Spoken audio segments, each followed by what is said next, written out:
Alright, so we're about to try and set up your fluid coupled system EVD for ICP monitoring. So what you're going to need first is, of course, you're going to need your fluid coupled system right here.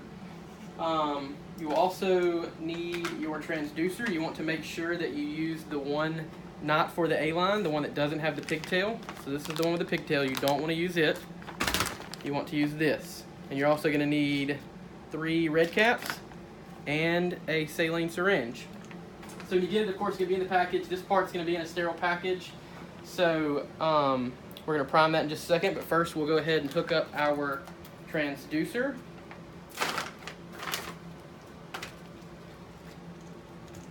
All right, so you will take this extra tubing part, you will take it off. Then you will hook right into this connection right here.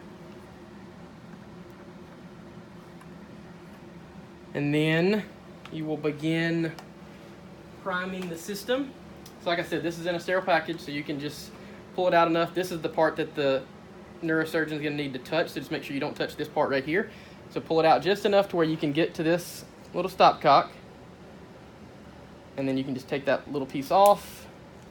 And then take your saline, preservative free of course, and turn it off to the system and onto the patient, and go ahead and prime that way. So you're priming all through the part that's going to hook up to the patient. And then you can turn it off to the patient and then back prime through the rest of the system. So we're going to see it's going to go, go, go, go, go. Go, go, go. We can turn this off to the drain, so that way it's going just to the transducer like we want it to. We can see we're coming, we're coming, we're coming. And then it's going to actually shoot out over the end over here. So there's that. And then you can, if you want to, you can go ahead and prime it out this way as well. That way you have good fluid through the whole system. And then you can actually prime to the drain. That way the whole system is full of saline. Just like that. And then what you want to do, you can go ahead and clamp that back and then take your red caps. Put that off to the patient. Well, yeah, off to the patient.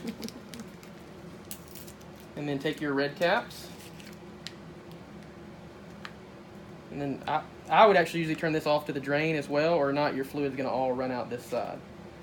So, red cap that right there. Make sure your caps Make sure your caps sterile. are all sterile. This is going in their brain. Keep that off to the patient.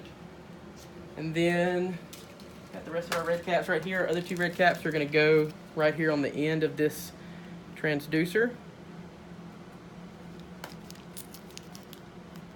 Again, all these need to remain sterile.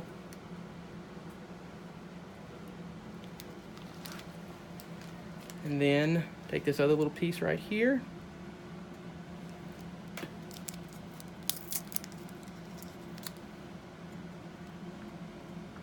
Screw that on good and tight. And then again, all this is clamped off to the patient. That way, whenever he hooks it up, it's just nothing's got to worry about coming out. And then, so surgeon has hooked this up, and you're going to set it up to make it all level. So the 0 right here, that is actually going to be even with the tragus of the ear. So that always stays even with the tragus. And then, based on what the neurosurgeon says, you're going to adjust the whole setup here to centimeters of water, not mercury. The black line is what you want to set it to. So they may say that I want it to be at 10 centimeters of water. So what you're going to do is you look at that little red line right there, and you're going to make that line up with your 10 centimeter of water mark. Just like that. And so forth and so on. They may say they want it 0, 20, whatever. Those are going to be all recommendations from them. And then once you have it like that and it's all set up, you can actually, if the surgeon says it's okay, you can actually open this up, and then you can begin letting your system drain, and then monitor. Drain or monitor. And then in order to 0 this system so that your monitor is going to actually read what this system is saying, you want to actually turn this off just like you would normally do for a regular transducer setup. Turn it off to the patient. Pop this red cap off. Of course, this is going to be hooked into a pressure cable hooked up to your monitor. And then you're going to go to your monitor, and hit 0 ICP. And then once you get your 2 beeps like you normally do for every other transducer setup, you're going to then put this red cap back on and turn that clamp open, and you should be able to monitor and drain at the same time.